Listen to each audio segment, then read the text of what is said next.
Halo guys, konten lagi kita kembali lagi bersama dengan YouTuber kecil. Ya, kali ini konten yang sedikit berbeda karena kali ini saya mau membahas sebuah film atau series yang ada di Netflix. Film dengan genre thriller, drama kriminal yang sangat keren dan sangat menggambarkan situasi di negeri ini atau mungkin di berbagai negara juga ya. Dan film ini sangat-sangat berani karena nyenggol agama dan bahkan sampai nyenggol politik di atas-atas sana gitu ya. Film ini berjudul The Believers. Buat yang sudah nonton filmnya silahkan klik like video ini. Ya. So sebelum ke pembahasannya kita akan mereview ulang filmnya dari awal sampai dari episode 1 sampai episode 9 dan buat kalian yang belum nonton filmnya saya sarankan nonton dulu aja filmnya dan karena di sini akan ada spoiler. Tapi di sini saya akan membahas inti-intinya aja ya biar nggak terlalu panjang banget. Soalnya ini kan 9 episode, kalau dibahas semua per episode yang nggak inti-intinya aja bakal kepanjangan. So, langsung aja kita mulai. Pas di awal-awal episode sih saya pikir ini tuh kayak cerita tentang orang-orang yang memanfaatkan agama buat mendapatkan uang gitu ya, bisnisin agama gitu gitulah, yang menjual ini itu segala macam atau mengambil donasi ini itu segala macam. Tapi setelah kita ngikutin episodenya sampai akhir, ternyata bukan cuman agama yang disenggol. Jadi politisi-politisi kotor bahkan di atas-atas sana ini kena semua. Jadi keren banget di film ini. So, kita langsung bahas aja filmnya. The Believers, tayang di Netflix. Film dibuka dengan kata-kata yang sangat menohok, dasar penista agama, memperkedok agama. Namun dijawab dengan santainya, bukankah itu lazim? Apa kau tak tahu? Orang Indonesia haus akan pahala. Maksud saya orang Thailand haus akan pahala. Cerita bermula dari tiga anak muda yang sedang memulai bisnis atau startup, yaitu ada Peach, pacara Ciratifat sebagai game, ada Jamie James, Tiradon Suapenpinyo sebagai Win. Kalau kalian dulu pernah nonton Hormones The Series pasti kalian tahu dua orang ini ya. Dan terakhir ada Ellie atau Achiraya Nitibon sebagai Dear. Konflik pertama bermula ketika bisnis mereka yang awalnya berjalan dengan baik harus bangkrut, dan ditambah lagi mereka memulai bisnis ini dengan hutang rentenir. Ya, konflik pertama di sini adalah ketika mereka curiga dengan rentenir yang mengganggu bisnis mereka sehingga mereka rugi dan harus membayar ke rentenir itu dengan bunga yang 200% berkali-kali lipat. Dan disinilah cerita petualangan tiga penjahat kecil bisa dibilang dimulai. Ya, di sini ada tiga karakter utama ya. Jadi Game sebagai pemilik modal terbesar dan Win sebagai orang yang istilahnya jenius, pintar dengan segala ide-idenya, dan Dear sebagai sekretaris atau admin, pemegang administrasi segala macam ya. Jadi mereka bertiga ini sudah punya tugas masing-masing. Dari kehancuran bisnis mereka tersebut, mereka akhirnya mempunyai banyak utang yang harus dibayar secepatnya, dan mereka pun bingung ya harus mengumpulkan uang duit tuh dari mana. Dan Win di sini mempunyai ide yang sangat gila bisa dibilang ya. Dan Win di sini pun juga menghalaukan segala cara. Orangnya tuh sangat gimana ya? Ya seperti itulah. Dan Win di sini mempunyai ide untuk memanfaatkan agama, sangat-sangat gila sih ini orang. Mereka memilih kuil yang sepi untuk dijadikan bahan bisnis mereka, karena kalau kuil yang sudah rame kan panitianya sudah banyak, mereka nggak akan bakal dapat strategi di situ. Jadi mereka harus cari kuil yang sepi, yang panitianya juga nakal. Nah, mereka bisa masuk di situ. Dan dengan rencana yang sudah matang tersebut, mereka pun memulai untuk mengeksploitasi agama demi mendapatkan uang. Jadi agama di sini mereka gunain buat bisnis. Mulai dari kuil, persembahan ataupun juga donasi, amal segala macam dari acara-acara agama mereka gunain semua buat bisnis. ไม่หวัดที่เดิมดีกว่าหยอดง่ายกว่า และมึงรู้จัก user experience ไหมมาถึงกับพระหยอดง่าย แบบนี้เวิร์กว่าเชื่อกู Tapi mereka di sini mainnya sangat bersih ya. Jadi kalaupun nanti diperiksa sama polisi atau segala macam, ini tuh kelihatannya kayak legal ya. Jadi kayak surat-suratnya lengkap segala macam seperti itulah. Jadi tabungan rekening hasil donasinya tuh ada gitu segala macam. Entah gimana caranya, pokoknya mereka sangat bersih mainnya. Ada uang yang masuk ke rekening, ada pula yang mereka tilep langsung masuk kripto, jadi nggak kedeteksi gitu. Ya pokoknya caranya sangat bersih sekali lah ya. พี่ครับ เดี๋ยวผมขอเป็นใบเปล่าได้ไหมครับ แต่นี่คือช่องโหว่เว้ยที่เราจะเข้าไปจัดการกับเงินตรงนั้น Di tengah bisnis agama mereka yang lancar, datanglah ada biksu namanya Eka Chai. Jadi ada biksu pemilik kuil, pengurus kuil yang lama tuh ada yang sudah tua, jadi udah nggak bisa ngurusin lagi, dan datanglah biksu Eka Chai yang mungkin bakal menggantikan si biksu tua pemilik kuil itu. Dan di sini sepanjang film sebelum sampai episode akhir, biksu Eka Chai ini sangat misterius ya. Ini tuh orangnya tuh gimana, apakah baik atau jahat dalam tanda kutip, kita belum tahu nyampe nanti di episode terakhir. Kita ikutin saja alur cerita berikutnya. ชื่อเอกชัย น่าจะเป็นปัญหาปะวะ ลองดูไปก่อน Terus mereka tuh sangat pintar mengiklankan sesuatu ya. Jadi awalnya kuil yang sepi menjadi kuil yang sangat ramai, dikunjungi banyak orang dan menghasilkan banyak donasi. Bahkan dari gubernur dan politisi-politisi juga ikut berdonasi di situ dan ikut menyumbang segala macam lah di situ. Nah, di situ juga masalahnya para politisi-politisi tersebut nanti di akhir bakal menjadi sebuah senggolan yang luar biasa ya. มีคนเขาอยากเป็นเจ้าภาพ นักการเมืองท้องถิ่นเขาเลยอยากมาเป็นเจ้าภาพเรื่อยๆ หรือสจเอ99 บาทครับ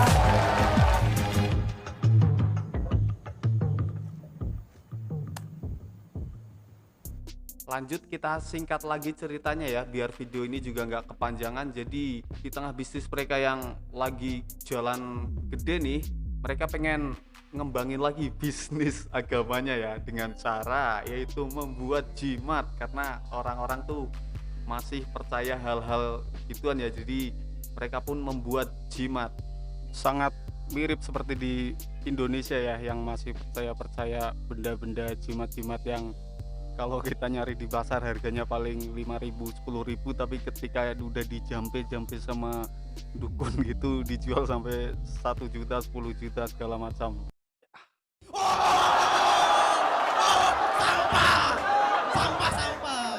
Ilmu-ilmu yang dukunan gini-gini yang mereka sebenarnya juga nggak percaya gitu-gituan ya, tapi mereka memilih bukan membongkar ini tuh. Jadi kayak pesulap merah memilih untuk membongkar, tapi mereka memilih untuk memanfaatkannya aja. Orang-orang yang percaya gitu bisa dijadiin bisnis ya, kayak istilahnya ini sebaliknya pesulap merah tuh membongkar, kalau ini malah memanfaatkan. Kan banyak di Indonesia yang kayak gitu juga.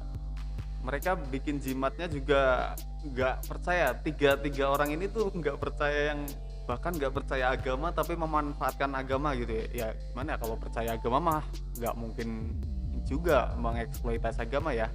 Ya jimat pun mereka buat di tengah mereka pun nggak percaya dengan hal-hal gituan, dan hasilnya tidak laku.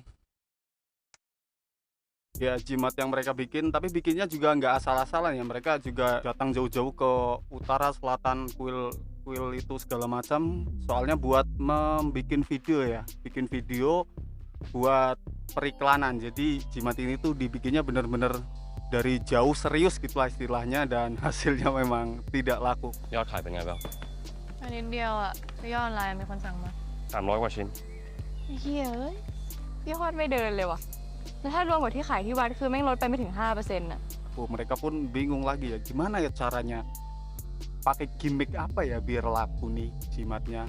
Di sini Win melakukan segala hal yang nggak manusiawi sih menurut saya, tapi cukup berhasil, bahkan sangat berhasil membodohi semua yang percaya sama hal-hal gitu-gituan dan percaya sama hal-hal yang di luar nurul ya. Nah, di sini Win pun melakukan hal yang lebih gila lagi, lebih moral not fun lagi ya. Menghalalkan segala cara ya. Win mencari korban ya kecelakaan dan menaruh jimatnya tersebut kepada orang yang selamat dari kecelakaan tersebut. เคสนี้เคสใหญ่เลย ไป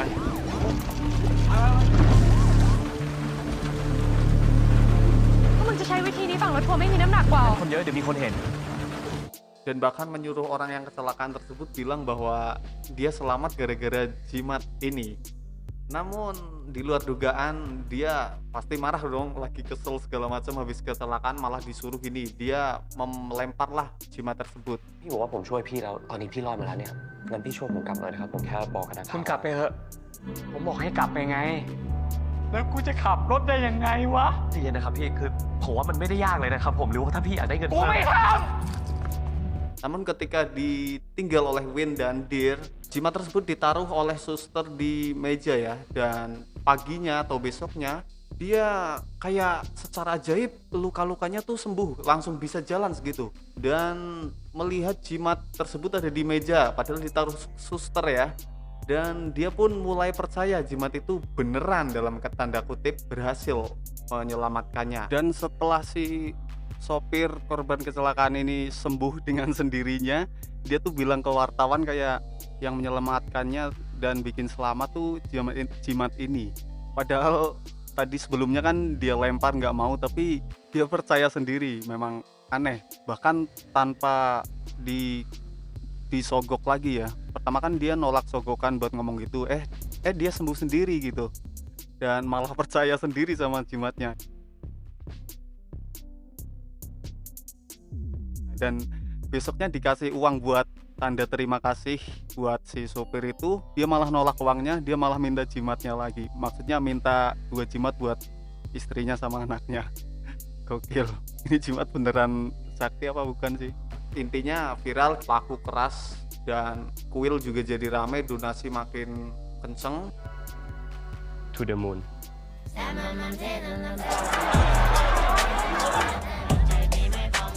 Dan karena keviralan tersebutlah akhirnya mereka diusut lagi nih. Sebelumnya kan mereka diusut polisi tapi selamat, dan di sini viral lagi kan jimat itu. Akhirnya mereka ada seorang detektif polisi yang tadi di awal menginterogasi Win. Mereka menyelidiki lagi lah nih, kok ada 3 pemuda gini-gini ngapain di kuil gitu, anak muda soalnya kan, pasti ada yang nggak beres di sini. Mereka pun memeriksa 3 pemuda tersebut, dan setelah diselidiki, singkat cerita mereka ditangkap dan diinterogasi oleh polisi. คุณคือบุคคลในหมายจับใช่ไหมครับ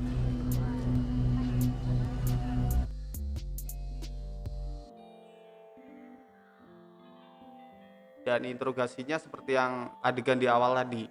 Namun yang mengejutkan penonton semua di sini adalah mereka tuh ditangkap tuh dengan tuduhan pencucian uang dan kasus penjualan narkoba di lingkungan kuil, yang dimana kalau kita nonton tuh sepanjang film mereka bertiga tuh nggak ada kriminalnya yang mereka lakukan. Kriminalnya bukan itu gitu. Yang mereka lakukan kan cuman kayak nilep hasil uang donasi, nilep hasil bisnis mereka, jimat segala macam, yang dimana bisa dibilang itu menipu nggak ya. Kayak jimat ini kan nggak beneran nih, tapi mereka jual dengan gimmick-gimmick yang jadi orang percaya. Nah, entah di situ mereka nipu apa enggak, tapi bisa dibilang abu-abu di sini, bersih antara bersih atau enggak. Soalnya orang yang beli jimat tersebut kan juga nggak merasa ditipu ya, mereka belikan dan menjadikan mereka percaya gitu segala macam. Ya, intinya di sini mereka ditangkap dengan kasus pencucian uang dan narkoba, dan kita tahu mereka nggak ngelakuin itu. Dan nah, di sini pertanyaan besarnya, ada apakah ini? Semakin menarik di sini ya.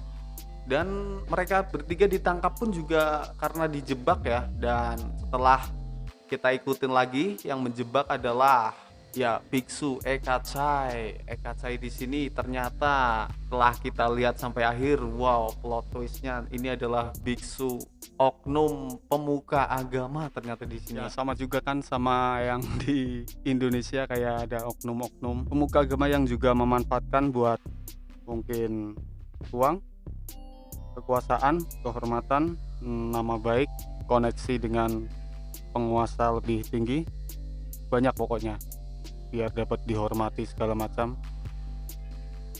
Sama. Namun biksu Eka Chai ini kejahatannya bukan sereceh si Win Deer sama game ya, nggak sereceh itu. Dia bahkan lebih jauh lagi daripada mereka bertiga. Kejahatannya apa? Kita pause dulu ya biksu Eka Chai ini. Kita balik lagi ke tiga pemuda ini. Kita balik lagi ke tiga pemuda ini yang sedang ditangkap dan diinterogasi ya. Mereka secara mengejutkan dibebaskan oleh seseorang yang punya kuasa. Dan di sini bisa kita lihat seorang detektif yang tadi itu sangat kesal ya, dan sangat ingin protes ke kepala polisi di sini. มึงยกคดีนี้ไปก่อน ตอนนี้ทั้งพยานและหลักฐาน มึงจะเสือกกูได้ทุกเรื่อง Dan kepala polisi di sini tuh juga ada bilang kayak kamu mau melakukan kesalahan seperti dulu. Nah, di sini juga ada suatu poin ya yang belum dijelaskan lagi. Mungkin di season 2 bakal dijelaskan. Kepala polisinya bilang seperti itu, dan akhirnya mau nggak mau dengan kesal detektif yang tadi nangkep dan mengusut kasus ini dari awal harus merelakan tiga pemuda ini dibebaskan begitu saja.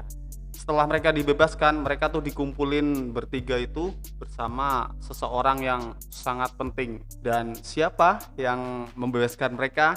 Ya, gubernur provinsi tersebut ya, yang gubernurnya ini juga sering datang ke kuil itu. Kuil mereka bertiga itu sering nyumbang banyak donasi segala macam.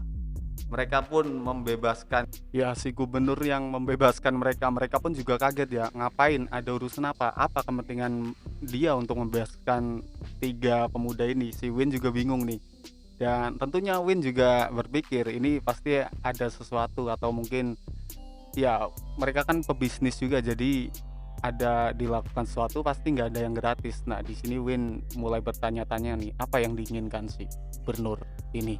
Kita persingkat lagi dan menuju ke akhir. Jadi di sini terungkap sebenarnya gubernur tersebut adalah politisi kotor yang bahkan mengendalikan sebuah provinsi dengan powernya. Mereka bisa mengendalikan polisi, bahkan kepala polisi juga mau nggak mau harus menuruti permintaan gubernur tersebut untuk membebaskan tersangka si tiga pemuda tersebut. Dan tentu saja detektif itu kesal ya, karena kepala polisi tersebut kok mau, siapa yang menghalangimu, siapa yang menyuruh kamu jadi kayak gini. Nah, terjawab sudah si gubernur ini. Dan kalau tadi ada si detektif kan menuduhnya kejahatan si tiga pemuda tersebut tuh dengan pencucian uang dan penjualan narkoboy gitu ya. Nah, di sini ternyata juga terungkap sebenarnya yang pencucian uang tersebut adalah si gubernur tersebut. Jadi bisa disimpulkan di sini gubernur tersebut tuh dapat uang korupsi dan uang dari narkoboy, hasil penjualan bandar narkoboy yang mereka backingi ya. Jadi bandar narkoboy di sini aman karena punya backingan gubernur ini. Nah, gimana bisa aman? Mereka si bandar narkoboy itu harus menyetor uang ya, hasil penjualannya ke si gubernur. Nah, gubernur ini kan punya uang kotor, harus dicuci. Nah, dicucinya dari mana? Dari kuil yang dikelola oleh si tiga pemuda tersebut, melewati juga si biksu Eka Chai ini. Ternyata biksu Eka Chai ini juga adalah salah satu bawahan, bisa dibilang bawahan ya, babunya juga ya. Jadi gubernur kotor ini juga punya banyak alat ya. Dari biksu Eka Chai, oknum agama bisa jadi alatnya si gubernur, bahkan bandar narkoboy bisa jadi alatnya si gubernur, dan juga institusi kepolisian Thailand ya menjadi alatnya. Jadi gila, kekuasaannya gokil juga nih, mengendalikan semua yang ada di provinsi tersebut ya. Nah, bisa dibilang di sini tiga pemuda ini tuh kayak penjahat kecil yang pada akhirnya dimanfaatkan oleh penjahat besar. Ya, penjahat besarnya adalah si gubernur ini ya, karena memang tiga penjahat kecil ini pada akhirnya bakal dimanfaatkan karena memang mau nggak mau ya mereka mengintimidasi juga. Kalau nggak mau mereka bakal membusuk di penjara ya istilahnya. Mereka kan sudah dibebaskan, nah mereka tuh harus mau juga jadi bawahannya si gubernur ini. Gokil. Bahkan Biksu Ekacai, si oknum agama ini juga mau mengikuti bisnis besar si gubernur dan menyuruh tiga pemuda ini untuk terus melanjutkan ya. Saya kira di sini bakal kayak mereka dipecat, dihukum segala macam. Ternyata malah suruh ngelanjutin bisnisnya, suruh lanjutin terus kayak donasi segala macam, bikin jimat segala macam. Pokoknya perbanyak uang terus. Bahkan nggak cuma di kuil ini, mereka si Biksu Ekacai ini menyuruh seluruh kuil di provinsi ini harus mereka bikin rame kayak gini juga. Buat apa? Buat bahan pencucian uang si gubernur. Luar biasa. Ya sangat mengejutkan dan si ketiga pemuda ini Win, Deer sama Kim juga terkejut ya, membagongkan gitu. Mereka tuh sebenarnya nggak tahu juga kalau kuil yang mereka lagi bisnisin ternyata buat ladang pencucian uang dan penjualan narkoba ya. Mereka juga terkejut di situ. Wah, ternyata kejahatan kita yang lakukan di kuil ini cuman kejahatan kecil ternyata gitu ya. Dan di balik itu ternyata mereka bertiga nggak tahu kalau sebenarnya ada kejahatan besar yang dari politik dan oknum-oknum agama itu yang jauh lebih dari mereka gitu. Dan bahkan si Ekacai ini sebenarnya mungkin sudah tahu yang dilakukan ketiga pemuda ini, bisnisin agama segala macam, tapi dia biarin gitu, biarin dulu di mereka main. Tapi di balik itu dia sebenarnya sudah nyiapin kayak strategi buat minterin mereka lebih lagi dan akhirnya mereka pun terjebak ikut di politik kotor ini. Mau nggak mau ya terpaksa si tiga pemuda ini diberi pilihan sulit. Dan cerita diakhiri ketika Win pulang ke rumah, namun di depan rumah sudah dihadang oleh detektif yang menangkap mereka tadi. Dan di sini detektif mengungkapkan tentang ayahnya Win. Ayahnya Win dari awal cerita memang masih misterius ya, kenapa menghilang segala macam. Di sini juga sangat gantung ceritanya, mungkin akan buat lanjutan ke season 2 dan ไหนบอกชอบใช้สมองไงไม่อยากรู้เรื่องพ่อมึงเหรอ dan intinya di sini detektif bilang kalau ayahnya Win adalah orang yang bersih segala macam tapi menghilang secara tiba-tiba dan di sini belum dia jawab. Dan si detektif bilang kalau pengen Win tahu cerita sebenarnya, Win harus membantu si detektif, harus menjadi mata-mata buat si detektif buat mengungkap kejahatan kotor si gubernur ini dan segala relasinya dalam politiknya segala macam harus diungkap, mengumpulkan bukti segala macam, baru Win tahu kenapa ayahnya menghilang. Nah di sini pilihan sulit nih, Win mau ngikutin si detektif atau ngikutin si gubernur, karena sama si gubernur diancam juga, sama di detektif juga penasaran sama ayahnya. Di sini bingung juga. Dan kalau kita lihat di sini sebenarnya mungkin detektif ini juga sudah tahu ya kejahatan yang dilakuin Win dan kawan-kawan ini sebenarnya bukan pencucian uang dan penjualan narkoba ya. Mereka bahkan mungkin nggak tahu ada bisnis lain itu. Ya sebenarnya detektif sudah tahu yang mereka lakukan cuma kejahatan kecil, tapi di sini mereka akhirnya terjebak di kejahatan yang lebih besar, yang mau nggak mau. Dan di sini mereka harus diberi dua pilihan antara mau membantu si detektif buat jadi mata-mata dan melaporkannya, atau dia harus membantu si gubernur dengan intimidasinya. Dan cerita diakhiri juga dengan sebuah flashback di mana ayahnya pernah mengatakan sesuatu kepada Win. Intinya ketika dewasa dia akan memahami satu hal. Dan ayahnya Win, kalau kita lihat di flashback, dia tuh menghilang ketika Win lagi main warnet gitu, dan dia tuh meninggalkan Win tiba-tiba, jadi kayak diculik atau gimana ya. Tapi kalau gua bisa nangkep di sini ya, ayahnya Win tuh kalau detektif bilang kan tadi bersih segala macam, dan mungkin ayahnya Win ini orang yang bersih dan nggak mau mengikutin arus kekotoran politik ya, jadi dia dihilangin aja ya udah gitu. Kalau nggak mau nurut arus kotor mereka ya udah dihilangin. Nah mungkin seperti itu ya. Sama kayak yang di ini juga ya, kalau ada politisi kayak misalnya caleg yang emang beneran bersih gitu, atau orang yang beneran bersih tapi nggak mau ngikutin arus yang sudah ada, arus kotor yang sudah ada, mereka mau nggak mau harus gimana caranya, entah dihilangin, diculik, atau mungkin dituduh, difitnah segala macam, akhirnya dipenjara dan keluar dari barisan grup itu yang nggak mau ngikutin arus, bahkan mau melawan arus, itu harus di-kick sesegera mungkin. Banyak kasusnya di Indo kan, ada yang gitu-gitu.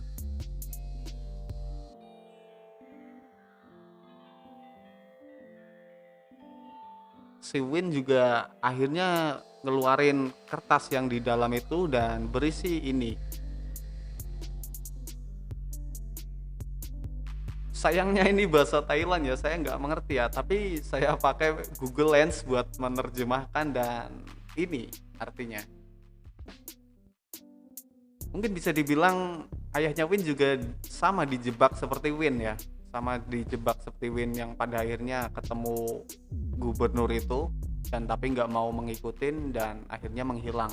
Dan Win di sini kalau kita kembali ke cerita awal, dia juga ngutang banyak tuh juga gara-gara kena politik si pengacara ya, rentenir itu ya, kena politik pengacara rentenir, jadi dia punya utang, jadi dia harus memanfaatkan agama, dan ternyata dari memanfaatkan agama di kuil itu biksu-biksunya ternyata ada oknum anak buah gubernur juga di situ, dan akhirnya mereka terjebaklah sama permainan politik besar. Di sini luar biasa senggolannya ya. Dan kesimpulannya di sini adalah ternyata ini adalah gambaran nyata ya, gambaran nyata politik di Indonesia juga ya, yang berhasil digambarkan secara luar biasa oleh series drama ini ya. Gokil, ini film yang keren banget, kalian wajib nonton sih.